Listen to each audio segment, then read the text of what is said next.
El Señor esté con vosotros. Lectura del Santo Evangelio según San Marcos. Llegó Jesús a Cafarnaún y cuando el sábado siguiente fue a la sinagoga a enseñar, se quedaron asombrados de su enseñanza, porque no enseñaba como los letrados, sino con autoridad. Estaba precisamente en la sinagoga un hombre que tenía un espíritu inmundo y se puso a gritar: ¿qué quieres de nosotros, Jesús Nazareno? ¿Has venido a acabar con nosotros? Sé quién eres, el Santo de Dios. Jesús lo increpó: cállate y sal de él. El espíritu inmundo lo retorció y dando un grito muy fuerte salió. Todos se quedaron estupefactos. ¿Qué es esto? Este enseñar con autoridad es nuevo. Hasta a los espíritus inmundos les manda y le obedecen. Su fama se extendió enseguida por todas partes, alcanzando la comarca entera de Galilea. Palabra del Señor.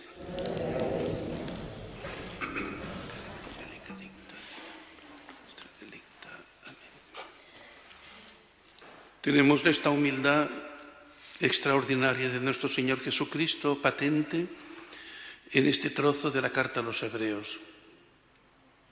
El que es Señor de todas las cosas se somete hasta lo más profundo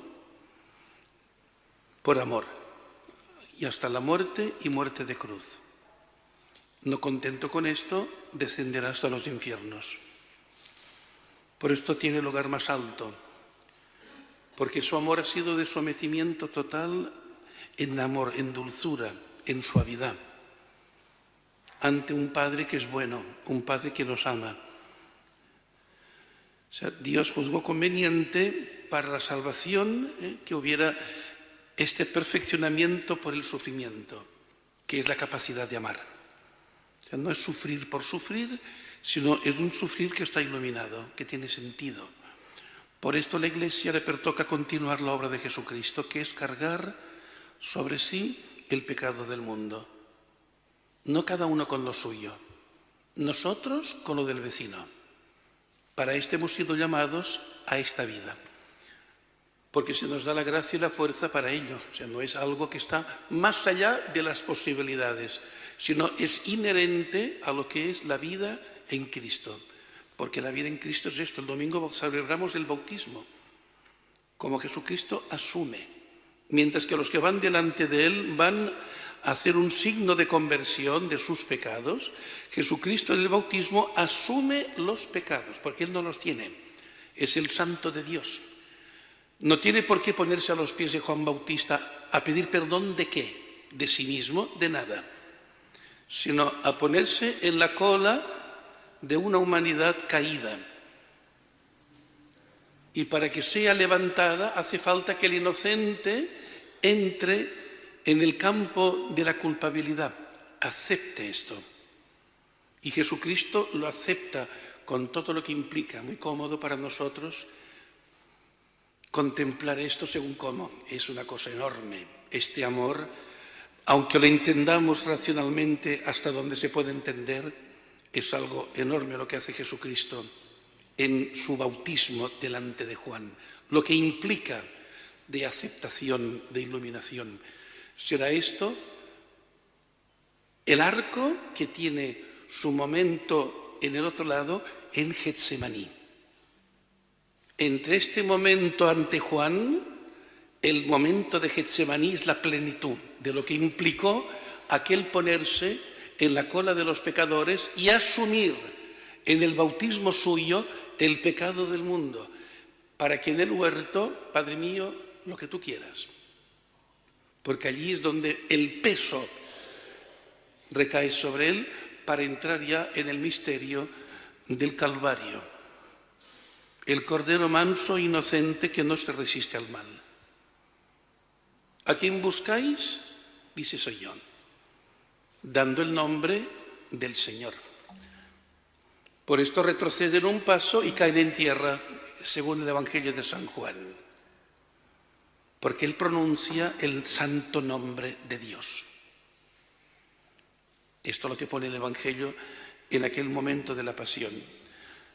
Con este santo Evangelio de hoy de San Marcos, en aquella sinagoga donde hay un hombre que está bajo la esclavitud del enemigo.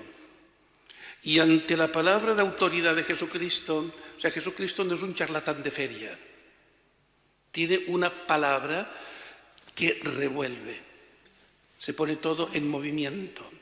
Unos en la admiración y este concretamente que está tocado por un espíritu de oscuridad, de tiniebla. ¿Qué tienes contra nosotros? ¿Has venido a acabar con nosotros? O sea, es siempre el arma del enemigo, ofendiendo pero va de ofendido, insultando pero va de insultado, pegando pero va de golpeado. Esta es la astucia diabólica, es darle toda la vuelta en lo más oscuro y feo. Esto es, mintiendo siempre. Y entonces aquí tenemos un exorcismo, del cual existen dos tipos.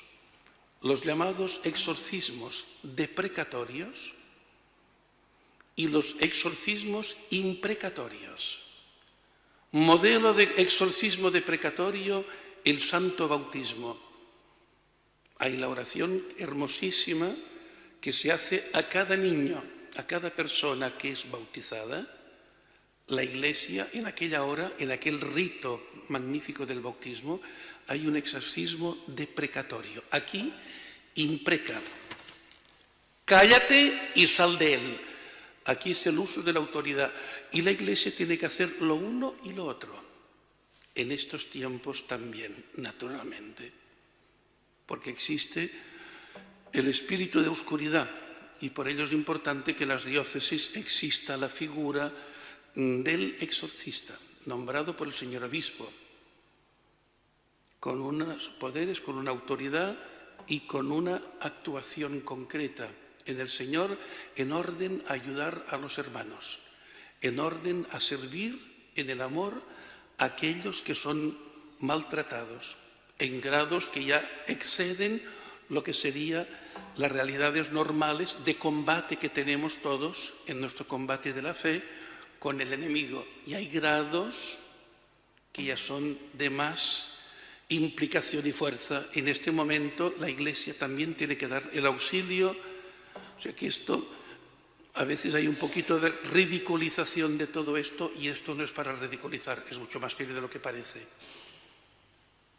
Y irá a más porque los dientes los enseña cada vez un poquito más de atrevimiento el enemigo, y ante esto no puede haber espíritu de cobardía, sino espíritu de valentía, en la humildad pero en la fuerza de Dios.